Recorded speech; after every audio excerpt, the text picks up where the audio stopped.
ساعات لما تقابل ناس وتقعدوا تتكلموا مع بعض وتحكي لها عن مشاعر معينة، مشاعر سلبية انت بتحس بيها، اول حاجة يبتدوا يتكلموا فيها خليك ايجابي. هتعدي. يحاولوا ان هم يطلعوك من الموضوع ده بان هم يواجهوك يقولك خليك ايجابي. ممكن انت تكون بتتألم، ممكن انت تكون موجوع، بس ده بيبقى دايما الرد خليك ايجابي خليك ايجابي.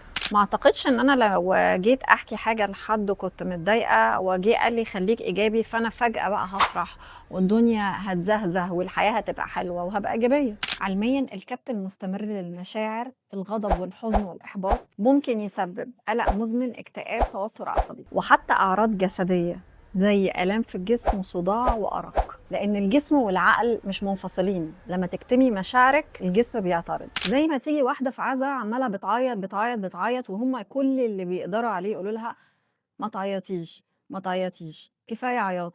يا جماعة سيبوها تعيط، سيبوها تعيط، سيبوها تطلع اللي جواها. انت ممكن تحتوي الموقف، تحتويها، تخليكوا جنبها، بس سيبوها تعيط. يعني مش هتروح تعيط في الصالة في العزا اللي جنبها، سيبوها تعيط.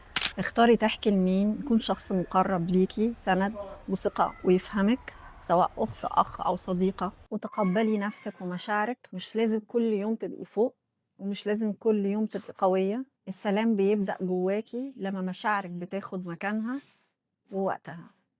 ودمتم رايقين.